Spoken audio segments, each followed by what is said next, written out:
Dirkie and I met at the German Maxelride event where I was showcasing the Peak Design motor mounts and he was an exhibitor himself. We started yapping about the mounts and our jobs, and soon the question was asked if I would be interested to document an adventure trip for his touring company. Some months later, I was in Namibia for a 2-week-long Tenere 700 trip to create as much content as possible for his website, and while we were at it, a YouTube series.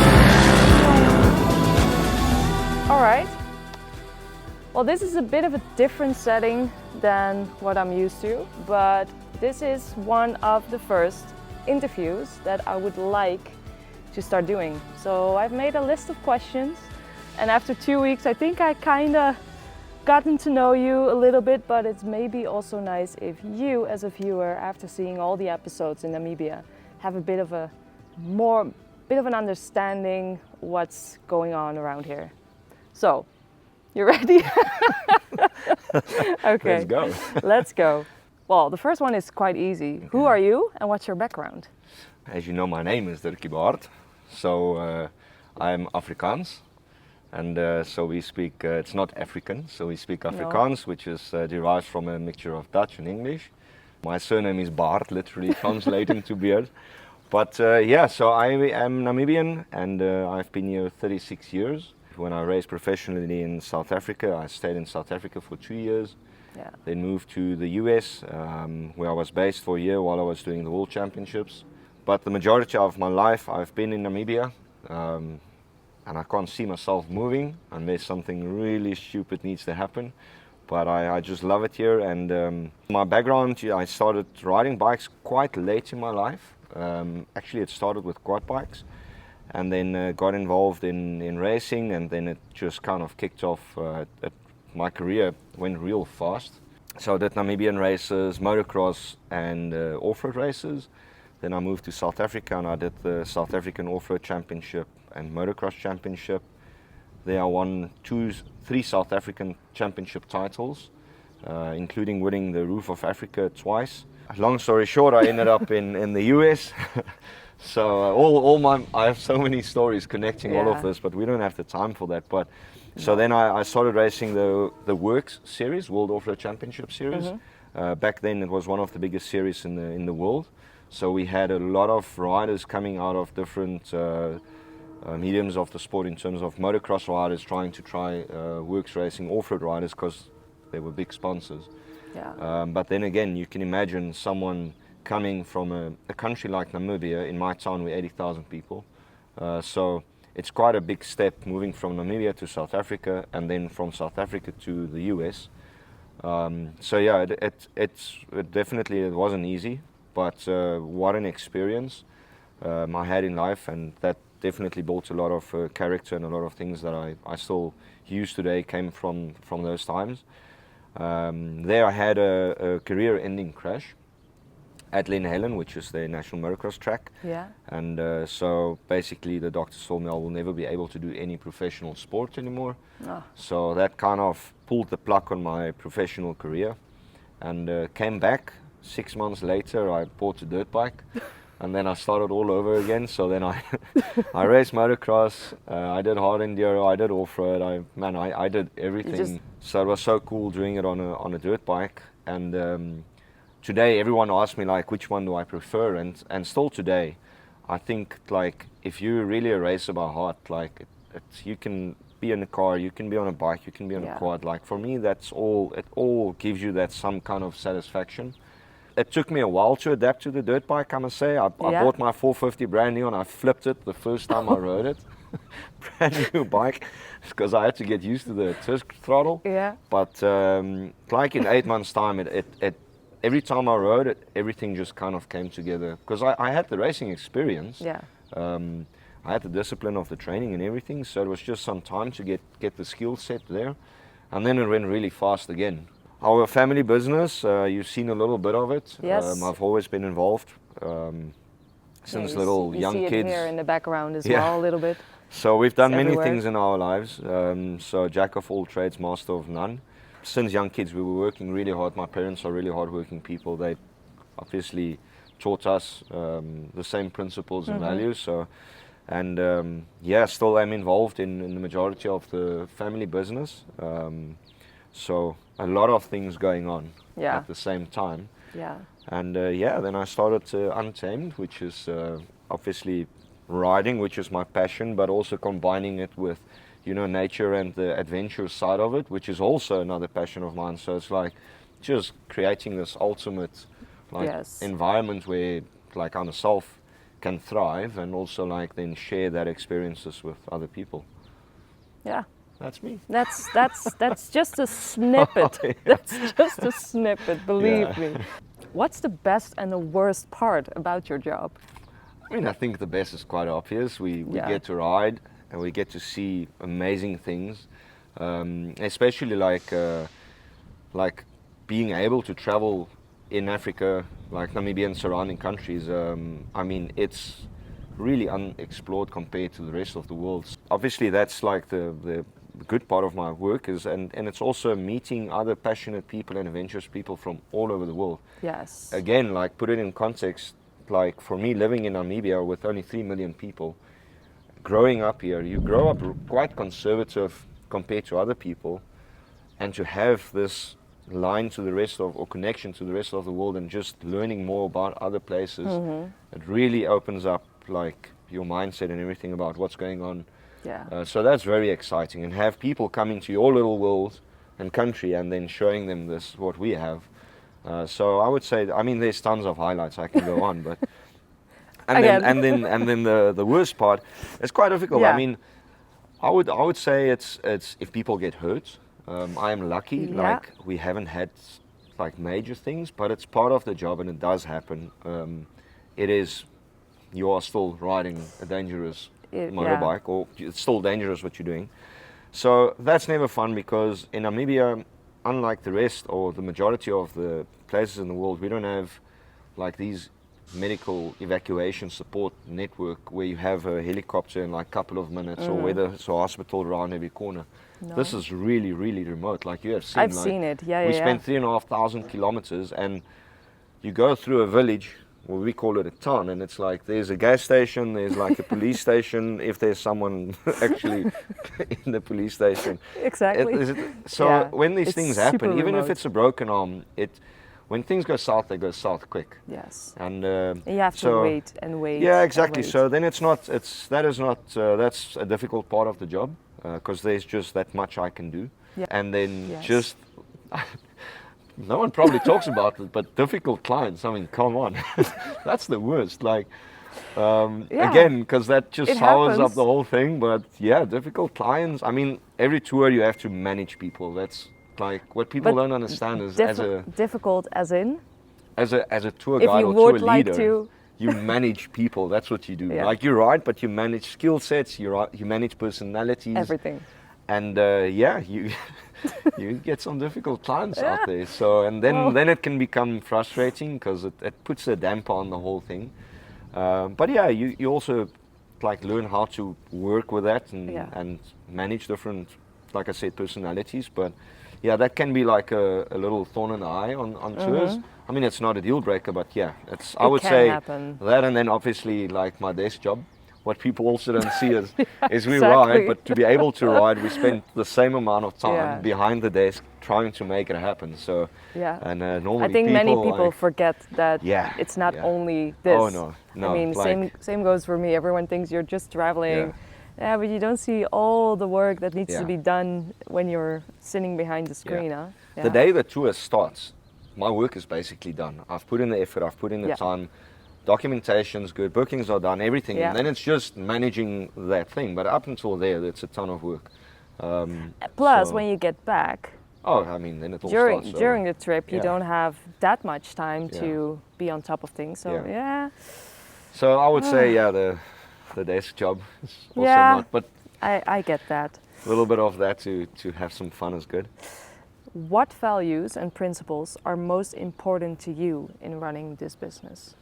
I would say planning things and being like very specific and direct what you want to do and achieve, and sticking to it. Once again, because we are doing remote stuff, the better you are planned and prepared, less chance you have of things going south. Yeah. Because there isn't just a shop around the corner. There's not a bike shop around this corner or a hospital or No. place where you can buy like products or parts. So preparation is everything, and then also like work ethic is to be on it and do what you need to do today, because tomorrow you can have things pile up onto it, Yes. and then at the end you are running around like a headless chicken and trying to get everything together, and then Same with your rear tire that you same. actually yeah. didn't want to leave it till the Yeah. morning. So Yeah. it's easy to get trapped into. It's all fun, but it's still work, and you're still delivering a service to people. Besides having a cool experience with everyone, it's still you know, you need to be on it, and you need to think about everyone and everything. So yeah, you need to be very dedicated to offer that very unique service to people. Yeah, but to that's make what sure you it runs see smooth. as well. I mean, Yeah. you carry all the tools, you carry Yeah. the spare parts for the bikes, the Yeah. tires, tubes, everything. And yeah, we've had a flat front, a flat back, and some Yeah. loose spokes. Yeah. But it was fixed Yeah. because you have all the stuff with you. I have everything. Yeah, Yeah. like we actually overcompensate on a lot of the stuff, but you know, I have grinders, I have drill machines, because it's not always the bike. You still have a No. 4x4 vehicle, and sometimes a trailer, and things can go wrong on that side as well. Yeah. So you really need to be prepared, and we are. I mean, I have. The whole car is literally Yes. just tools and parts, and 90% of the time you all don't the use green it. but- boxes, tools, Yeah, tools, yeah, tools. yeah. So we can Yeah. do suspension changes, we can do anything on Yeah. tour. That's what you want. Yeah, and honestly. that makes it, you know, the tour runs and it's smooth. And most of the times, clients don't even realize what's going on. You know, they get on a bike and they don't even realize you've changed suspension or you. Yeah. On one trip, we changed out the whole trailer, and they didn't realize. On the other trip, we What? changed out vehicles, Really? through the night. And same No thing, one- like no 2 one days noticed. later, it was like, hey, what's this? It's like, well, You have when a you white, guys were sleeping, we, I mean- we completely chopped and changed the whole thing. Yeah. but you have a white and a greenish truck, Brown, yeah. right? Yeah. But So, you know, people are focused on, you know, that's the funny. riding and what they're doing. And yeah. that's maybe a good thing, So, though. yeah, no, I it mean, is. How do you decide on the types of experiences to offer in the tours? What goes in and what doesn't make the cut? We've got some set tours, you know, on the adventure bike side and on the off-road side. So there I try to build the tours to where you have a certain skill requirement to Yeah. where I can offer for a client with that specific skill set and upwards a good experience. And then obviously with the custom tours, there we go, you know, wild.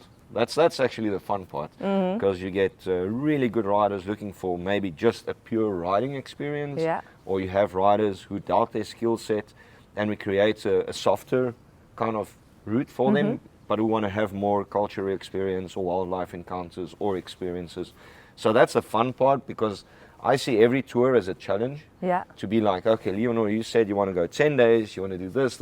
Yeah. So I build every tour to the best of my knowledge and capabilities, and then that's what I give the clients. But you have the set tours, you have Yeah. the off-road tours, and now the adventure tours, which Yeah. we documented this trip as well. Is there any differences within those tours, or are they pretty much the same? No, there's definitely differences. So number one, on the off-road tours, you definitely explore in a smaller area because you're doing much less distance, because you're doing off-road stuff. With the adventure bikes, we're doing more distances, so you can actually experience more of the country, but it's two completely different experiences. I would say the Yeah. off-roaders, the riding experience is obviously a bigger part of the journey compared to the off-road, to the adventure bike. Obviously, riding is part of it all. That's why we're here doing it. Yeah. But the off-road is definitely, and also the remoteness in the off-road Yes. stuff, because we go really out in the middle of nowhere. But even on the adventure bikes, like you've seen, it's like still. Yes, I mean, So it's wild. It's so it really caters for I would say almost anyone, as you realize there is some kind of a skill set you need. We've it's noticed. not that easy as people think, even on the adventure bikes. I'm not saying you need to be a pro, but Some experience. you need some experience really even on the come adventure bikes. in handy. Yeah, Yeah, so I've noticed safety it. is obviously number one concern. So it's good to have some experience when you do stuff like that. Have you had people that say that they are very experienced and then they come here and it shows that they actually don't Yeah, have I've that had a much couple experience? of world champions, you know. Oh yeah. yeah. So I've had that, and Yeah. it's on the adventure bikes. It's a little easier, but on the Yeah. off-road, the routes we have, that's the route, because you're going from A to B. You're not doing a loop for the No. day, and we are very strict when it comes to riding, to staying on the tracks. We're Yes. very environmentally orientated, so and there's no chicken runs or different loops. So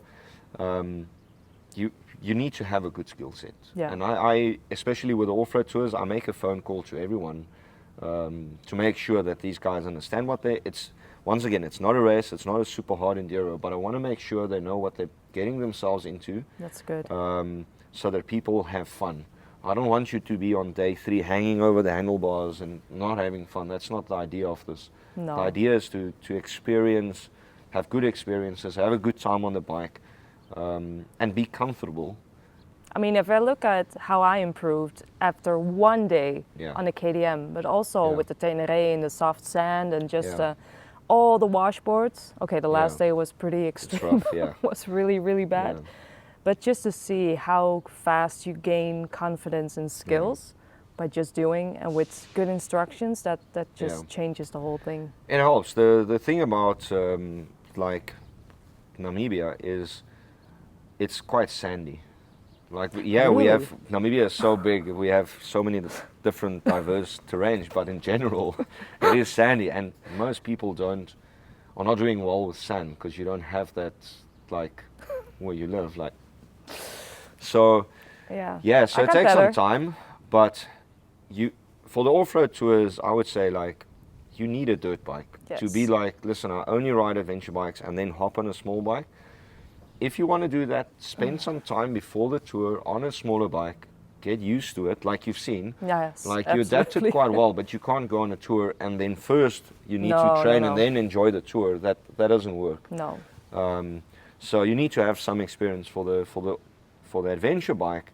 You need to be fit enough because you spending like 350 k's a day on a bike. Yeah. It's all day. You're not riding all day, but you're on the bike all No, day on all the exactly. tours because you want to experience things while you're on the bike. So you need to be fit enough to be on the bike for those amount of days. We have enough rest, like you've seen, but still. Yeah, but still, it's good it to can. prepare for these things. The more prepared Yeah. you are, the more fun it would be, and the more energy you will have to enjoy everything you're kind of experiencing. On and off the bike. Yeah, Yeah. yeah, because there's a lot happening off the bike as well, like you've seen. I mean, Yes. pretty cool safaris and attractions and Oh yeah. activities, and we have seen so many things. Oh, yeah, it's impossible to make it into, like, the episodes are probably gonna end up being 20 minutes. yeah. But there's so much more that doesn't make the cut. But otherwise I would have to put out like Yeah. 1.5, 2 hour videos of every day. But Yeah. it's really nice. A lot of highlights. Your company is called Untamed Africa and Tours. What is the most untamed thing that has ever happened? Oh. I know that there's a ton of Yeah. stories because I've heard a lot of them, and I know Yeah. that's just a small percentage. But anything that pops up, Yeah, or so maybe like, a top 3. This just like, so I did this trip. It wasn't with clients. It's just my friends. So then we kind of, I use my friends as dummies. So when we go and scout routes or, Yeah. do some some testing or just go wild with the Moscow gear and be like, all out and extreme. Yeah. So we went into Oh, this boy. canyon, and so 2 of my friends got dehydrated, and Okay. we ran out of drinking water in the desert, so got dehydrated, no more water left, to a point where they were getting nauseous. If we have to pick the bike up, like starting to like want to faint. and then there's this canyon we needed to go through, and I went, I think, first or second, and I was standing on the ledge, and I looked back to tell off to wait, and looking back, basically it's on the ledge. I lost my footing on this side, so I fell down the cliff, and I shattered my kneecap. So we're in the middle of nowhere. There's just no way out. I think we did something like 6 kilometers in 4 hours. We were pushing and carrying the bikes, lowering down the rocks and swimming it through a water puddle. And so my kneecap's blown out. So then I started being dehydrated. So it went south very quickly. And we had no idea of how the terrain is going to look forward. So we only knew backward is not an option. So we ran out of water. Then we found this little puddle of just like rotten water where the zebras and animals, and there were leopard prints and everything in this canyon. And that's the only water we had. So we dug a hole next to it so the water would siphon through. And it smelled so bad, and we cooked water through the night because we have, our little gas stoves and boil. And so we started taking in the water slowly, and my knee was all blown up and straight-legged. I couldn't use my leg anymore, so I was falling over more than anything else. And I still had to ride a full day out like that, the canyon. And we ran out of fuel, we ran out of water. We got back to my friend's farm where we had the vehicles, and that was closed, so we had to load the bikes over the farm gates and fences. And man, we got home like late that night. It was such a mission, but till today that was one of our most epic, because it was really one of those, like, it turned in like from fun into like we need to like this is serious shit. Like we need to, this can go very bad very quickly, and it did, and we were very lucky to come out the way we did. But yeah, there's elephant encounters. There's a lot of it's not only the accident that happens in the No, water. there's some cool encounters. We did a trip up in Angola, and one of the clients, he was from South Africa, and he brought his own KTM 500, which then seized up on the furthest points in Angola. So I bought him a little 115 Kawasaki. It's a Chinese bike, so it's not a Kawasaki. Yeah, you showed it. Yeah. So it's like you either fly back or be in the support vehicle, or we buy this little bike and you ride it behind my support truck, because I have a 4x4 truck that builds the camps. Yeah. So he was doing it was 1,600 kilometers through Angola on this little Kawasaki, only doing like 50. Once you go to 60, it runs out of fuel. It just does this little back and forth motion. So we got to the border, and then we sold. It took like 3 months to sell this thing again, but we sold the bike. So always make a plan. But there's always very cool stories linked to it. There's a ton of them. Like, I bet. Like, here things are so exciting living in Africa. I mean, there's a lot of pros and cons, but excitement is always part of it. It's guaranteed. It's guaranteed, yeah. I think for all those stories, we might need to make episodes. Okay, let's go to the next question. What kind of experience do you want customers to walk away with after an Untamed tour? People, like in general, especially when it's people from different parts of the world buying in, not as a group, but buying in as individuals, or like two friends buying in. It's unbelievable to see how people become friends and stay friends, and then from there on book different tours with different companies, but as friends. And so it's people walk away with like really good bonded friendships. That's and awesome. Real authentic experiences. Because that's what we offer, is real authentic stuff. It's not a touristy experience. So people walking away with real authentic experiences, friendships, and in general just a lifetime of memories and experiences. Because it's so different. This is so different to what people are used to. And experiencing that is just amazing. And like in Namibia, I've also traveled the world quite a lot, and when you meet different cultures, it's very interesting. But in Namibia, people still, that's true, it's real. Yeah. It's not someone sitting there. Obviously, you have people at destinations, tourist destinations, who, then sell crafts to do this. But the villages and the people we visit, like you see the Himbas, it is authentic. So special. People live that way. I don't know for how long, but it's still real. like this is one of those places you can still experience that. Yeah. And yeah, that is all part of the special memories and experiences you take back. Doesn't matter which tour you book, you are guaranteed with.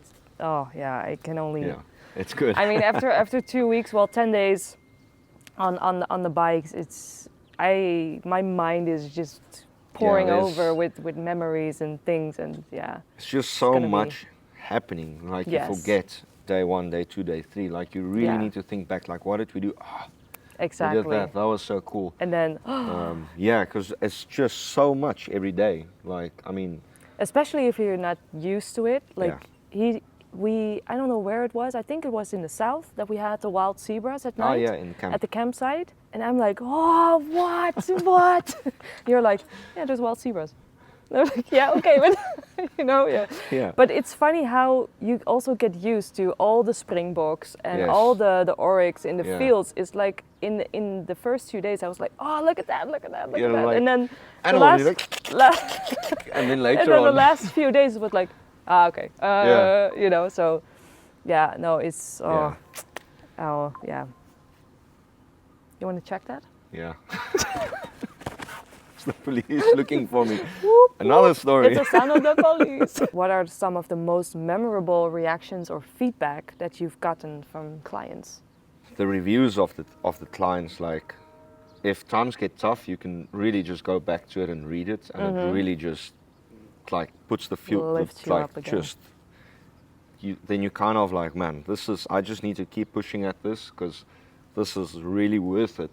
Because look at the experiences people take back, and you know, so yeah, it's that is amazing. Is like you really become befriended with all the riders. It's like I said, it's people with the same passion, with the same kind of ideas, just different parts of the world. So it's like and there's many different parts of the world that come here. Yeah. If I scrolled through the reviews also on your website, and it's like. Yeah, it's all over. Australia, Germany, Norway. It's just New Zealand. It's interesting people. Like, again, like we have such a small, like community and country. There's only those certain types of, for instance, jobs that you are used to. Yeah. Like you are only exploited to that amount of things in life. Yeah. And now you meet someone, and it's like, oh, I do this. Is that a job? Yeah. Like, does like that what? exist? Do you have an example? There was a guy that was farming with antlers in New Zealand. What? Like, what is it called? Like the velvet of it. And it's like, crazy stuff. Okay. And then, it's people have like the strangest jobs, and I've never heard of it. Most of the people are used to it, but we don't have that in our country or society. And but vice versa probably. Yeah, and you learn about all these things, so it's super interesting. Yeah, and then I go and Google and research, and so it just grows your general knowledge. But it's super interesting. All those people from everywhere. Yeah. And people come back.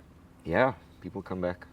Yeah, that's even. People come back, and cool. then it's even better because it's like now you know each other, and it's like. Yeah. You know, it's like, that must be so much fun. Yeah, then. so it's really cool to have people come back because not just my tours. People hop around the world doing different tours. So it's exciting to like, hey, you said when you were with me, you're gonna go to Thailand. How was that? Was it cool? Like, what did you experience? And so that's also something you exchange. Yeah, so it's very fun. It's it's never ending. Like just learning and sharing experiences. Really cool. Yeah.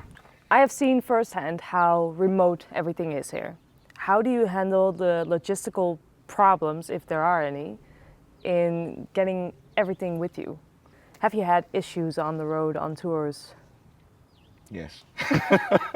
Yeah, that is just part of it. And next. That's just part of it. I mean, like. But how do you cope with last all year, those my Land challenges? Cruiser, the whole front wheel fell off.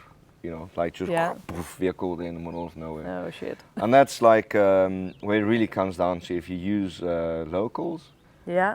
We have that local knowledge. We have the connections. We have the support. I have the right equipment to then fix it as quick as possible to where it doesn't affect the tour. Even if I have to get someone to drive through the night to bring another vehicle to swap it out, we do that. And then solve the problem and it solves the clients, like it doesn't interfere with the tour itself, or obviously you can't control these things, but so far I mean we have had we've changed vehicles through the night. We've changed trailers. I have grinders, drilling machines, welding machines. I fix stuff on the way. Spare bikes. There's always spare bikes on Yes. on the tour. At least 1 to 2 bikes. Worst case scenario, again, I have a guy driving through the night. You'll have another bike there in the morning. I think that's the key thing when you work with local companies. Like, as a foreign company, you cannot offer that service. It is just impossible. It's going to be very, very hard. It's you don't have the context, you don't speak the language, you don't know the roads. So, and then also from a safety perspective is we know all these roads by heart, Yes. even the smallest ones. So we know the easiest way to get in and out. We know where there's help. We know where's a little workshop garage where we Yeah. might have like whatever we need, you know. So it's A hammer for a hammer. So jamming out a rim. so it really comes down to many years of experience in Namibia. Yeah. And building that experience, and now, without me knowing back then, that it would come to so much use, Yeah. to having that, to make these things happen and run smoothly, because they never do. The logistics is also, I sit and plan these things meticulously. I spend hours and hours on Google Maps and maps, building these routes, scouting them, riding them, making sure that it's not just good for bikes, but the support car to be behind us for Very safety. important. If something happens, that car needs to be there. So time of day, and then all the tours I kind of chop and change, because I want to keep it exciting for myself as well, and the skill set, and you know, Yeah. weather, all those things play a role. So every tour is different and unique in its own way, but the logistics of it it's a ton of work that goes into I it bet. to Oh, make man. sure that it is, you know, not just remote, but it's safe, and it adds value of possible animal encounters, having good Yes. like the And that's combining it not all. a guarantee with No. with the animals, but I mean, if I look at the tour that we did, I was very lucky Yeah. at many moments. Yeah. With Yeah, the and also animals. like you've seen, like if you don't have an eye for that to spot it, like you will He's like, you "Look will there, ride right giraffes, past the elephant. elephants." Yeah, Like, you will ride right what? past and not know. So Yeah. so also yeah, so the logistics of it is not that simple. It's a lot of That's preparation. where you really need to, and I think that's where it's the difference between a good tour and an excellent one. Yeah. That's where the amount of work you put in and time and combining all of this, that's where the difference comes in. Till in the smallest detail. details. Yeah. For sure. Nice. Untamed in 5 years. How does it look like? Okay, next question. No, Well, but any more bikes, Yeah. more destinations, Yeah. more experiences, like yeah, really, and Bigger and also better. bigger, better. Yeah. I have ideas in the pipeline, so we're working on some things. Always are.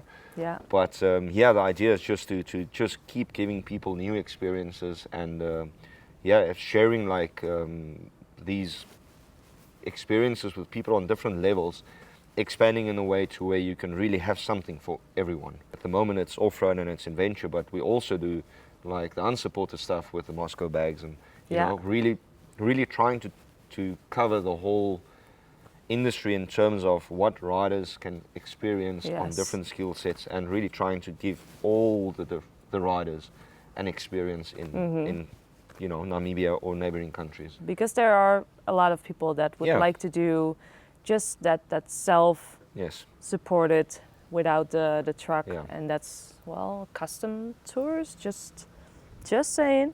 What is the one message you'd like to communicate to anyone considering an off-road or adventure tour with you?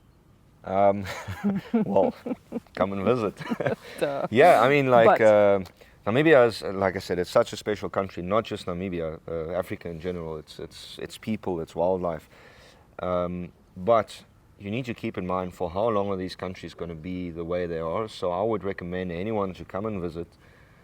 Life in general is moving so fast, and things are moving so fast. Everywhere in the world there's things going on, and everyone's got their opinion about it. But come and visit while things are still the way it is. We don't know what it's going to be like in 5 years. Things change rapidly. Like, if it's your dream to come to Africa, do it. Like, don't hesitate. ASAP. There's good companies out there. Make sure you get yourself the right experience, what you Yeah. want to do, and really spend that money, it will be worth it. I've already said to Dirkie, I need to come back because I need to see more. And I need more time. Yeah. Okay. I got a this or that. You have to pick one. Ooh. Yes. Okay. T7 or KTM 500? Are there any like buts No, or like just one. Only one. You cannot. Perfect. KTM 500? No more meat What? or no more beer? No. It's like, Yeah, no, you No. have to pick. You No. have to pick one. no. It's like Namibian culture is beer and meat. You Exactly. can't. It's like, Yeah, but if you had to cut out one. you can't. You Yeah, can't survive but like you that. have It's to impossible. pick. You will have a system shutdown. It's impossible. And I'm turning vegetarian for a month after this trip. But No, it's like I can't. okay, I'll give you one escape card. You can use it for this one then. Yes. Yeah? Okay. Adventure or off-road tours? I would say off-road. Okay. Yeah. Namibian dunes or European mountain passes? Like the ones you've rode? Oh, it's easy. Namibian dunes. I kinda guessed. Okay. Luxury lodge or camping under the stars? Camping by far. Like that's the best. Yeah. The big five or the small desert animals with all their quirky... Yeah, both is like unique in its own way. Pick one? I'll go with a big five. Okay. Yeah. Land Cruiser or Defender? What? This is an easy one. It's easy. Like Land Cruiser. Land I mean. Cruiser. I had Land Rovers, but it made me a very good mechanic. So now I've got the skills to maintain the bikes while I'm driving my Land Cruiser. Perfect. Yeah. Perfect. Fancy dinner or all evening braai? Braai, evening, morning, afternoon. Braai. Meat. Man. Riding yourself or training others for Dakar? Like competing myself in Dakar or Yeah. training other guys? Yeah, maybe ride myself. Yeah. Cool. That was it. Wasn't that hard, right? Well, you gave me an impossible question. Yeah, with the but I meat mean, it and the gave you beer. an escape as well. Yeah, that's So it. Yeah. I knew it was gonna be an impossible question, so Yeah. that's why I asked it. Yeah. Good one. Yeah. Touche. Anything you want to ask me? How did I do? Rate my overall. From between 0 and 0? Or? Yeah, from how it started to where it Yeah, ended. no, I mean, no, you adapted to the adventure bike really quickly. Like, I remember we did the Skeleton Coast on quite easy roads. Yeah. And we made a right turn. And then, I was like, shit. And then it was like, yeah. But yeah, like once again, it's softer terrain, and it's once you get used to the bike kind of doing its thing and trusting the front end, like you really got the hang of it real Like quick. this went to this. Yeah, like from on pump in 5 minutes to 500 Just- kilometers a day without Exactly. any issues. And just washboards all day. Your mindset is everything. Yeah. Skill set, yeah, but mindset is everything. I mean, I would help a rider pick up his or her bike 20 times if the mindset's right.